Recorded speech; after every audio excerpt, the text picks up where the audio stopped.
Hey friends, it's Brad Brain. Today we're going to clear up a little bit of confusion. Sometimes people get a little bit mixed up about what is an investment and how that investment is held. Let me tell you what I mean.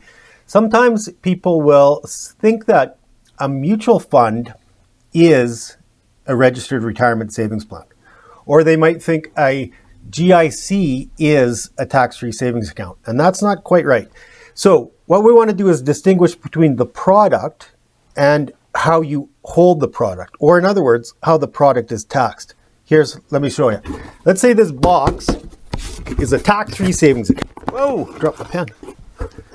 TFSA. Okay, the box is the TFSA. Now, we can put different things in the box, or in other words, in the TFSA. We can put a GIC in the box. Now, if we put a guaranteed investment certificate in the box, let's distinguish between what the GIC is and how we hold it. So, with the GIC, you're going to get a determined rate of return.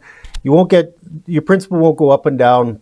It's going to be a modest rate of return, but pretty safe and steady. You might be locked in for a period of time. That's the features of the TFSA. Okay, features of the GIC.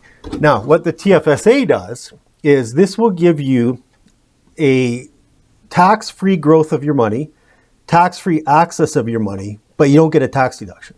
So you can put the GIC in the TFSA, but that's not the only thing you can do with the TFSA. You can get a registered retirement savings plan box. Now, with the RRSP, what you're going to get is a tax deduction on the contribution, tax-free growth, and you have to pay tax when the money comes out. So you can put the money in the TFSA box. You can put the money in the RRSP box. You can even put the money in the non-registered box.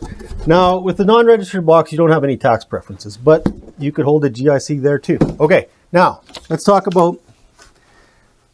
talk about a balanced mutual fund. So with a mutual fund, this is a product where you will get a certain set of characteristics. Now, you will get diversification. You will get potentially good returns. You'll get professional management. There'll be a cost to own it. Since I said balanced mutual fund, there'll be some degree of variability in returns.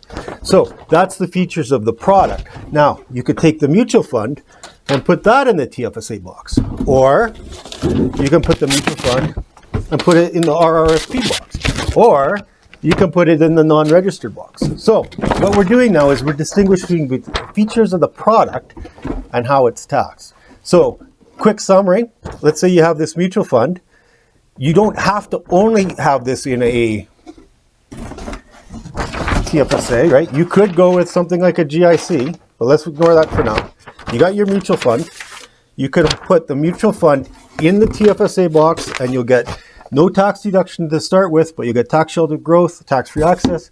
Alternatively, put it in the RRSP box. You'll get tax deduction when it goes in, tax sheltered growth, but you got to pay tax when it comes out. So what we want to do with all this stuff, because I get it that this could be a lot at once, right? First thing we got to do is figure out what you are trying to achieve. And when we know that, we will know what products are suitable for you, and we will know how to own those products. That's the bottom line. That's what it comes down to.